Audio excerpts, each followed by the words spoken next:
There's a beautiful analogy of a crane. Not the modern day crane that picks up stuff, but the bird. It's a big white bird.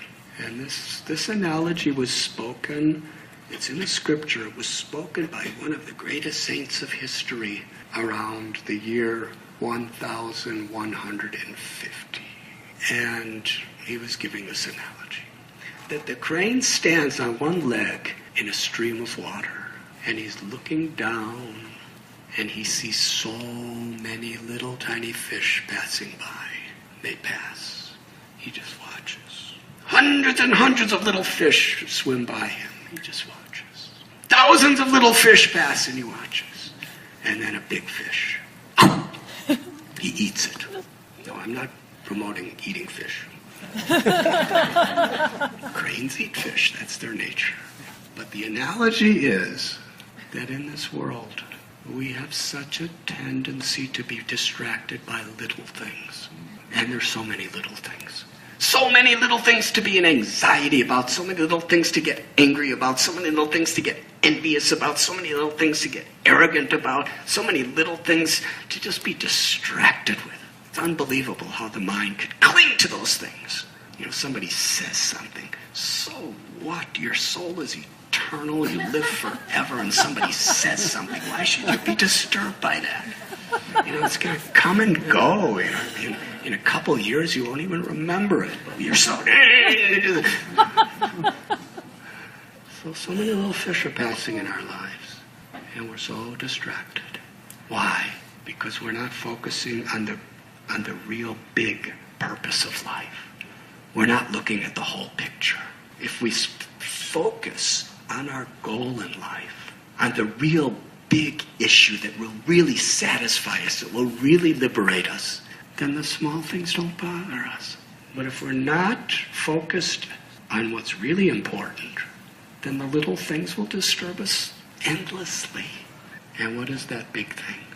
The opportunity to awaken our love for God, or for Krishna within our life.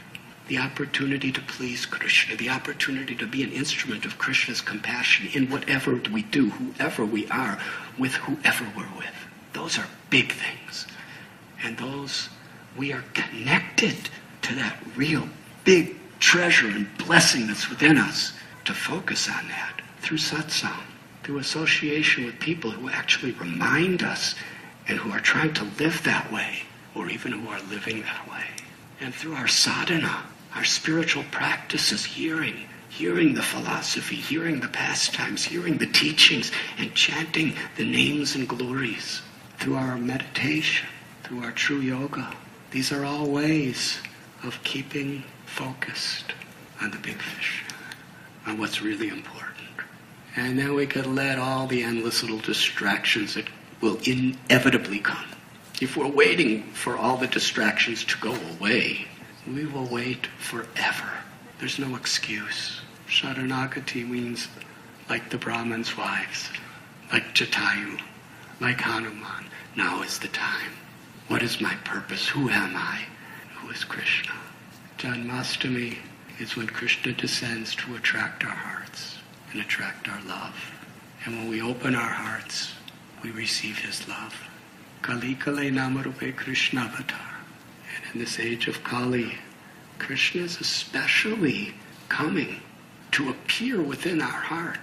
Just like he appeared within that prison cell 5,000 and some years ago to Devaki and Vasudeva, our heart is kind of like that.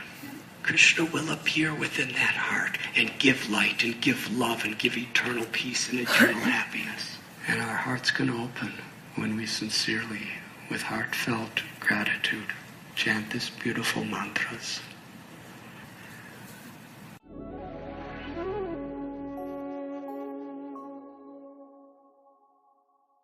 You were listening to Radhanath Swami on thesacredconnect.com.